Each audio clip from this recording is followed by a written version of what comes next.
দুনিয়ার সবচেয়ে নির্লজ্জ ব্যক্তিটি হলো মা।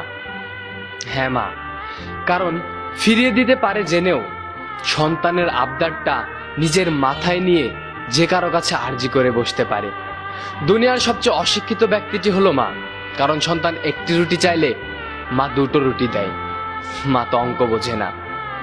দুনিয়ার সবচেয়ে বোকা ব্যক্তিটি হলো মা। কিছু কিছু সন্তান নিজের স্বার্থে মায়ের সেবা করে। মা সত্যটা জেনেও সন্তানকে কত ভালোবাসে। দুনিয়ার সবচেয়ে বেহায়া ব্যক্তিটি হলো মা।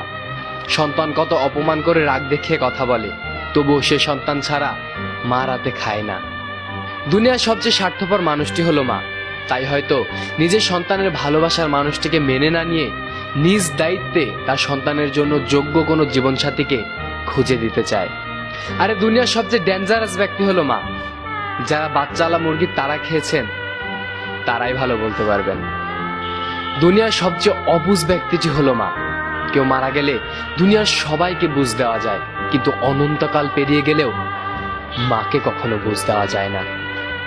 দুনিয়ার সবচেয়ে অধৈর্য ব্যক্তিটি হলো মা। তাই হয়তো সন্তানের গায়ে অকারণে একটি বেতের আঘাত পড়লে কৈফিয়ত চাইতে স্কুলে ছুটে যাওয়ার জন্য একটু ধৈর্য ধারণ করতে পারে না। সেই মায়ের সাথে উচ্চস্বরে কথা বলো না, যে মা তোমাকে কথা বলতে শিখিয়েছে। একটি মা তার সন্তানকে গর্ভে ধারণ করে, তাকে ভূমিষ্ঠ করে, তাকে কথা বলতে শিখায় একটি আশায়, শুধুমাত্র সেই সন্তানের মুখ থেকে মা ডাকটি শুনবার আশায়।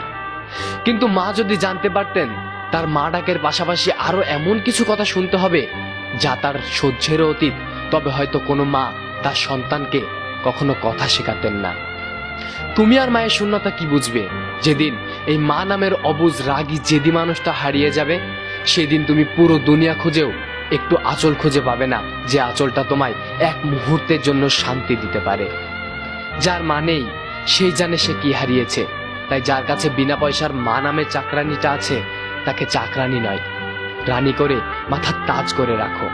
তোমার হাতে হয়তো এখনো সময় আছে, কিন্তু অনেকে হয়তো সেই সুযোগটাও পায়নি। থাকলে কাছে কে আর বোঝে, হারিয়ে গেলে সবাই খোঁজে। Your life your choice. একটা ভুল সিদ্ধান্ত সারা জীবনের কান্না। আসসালামু আলাইকুম।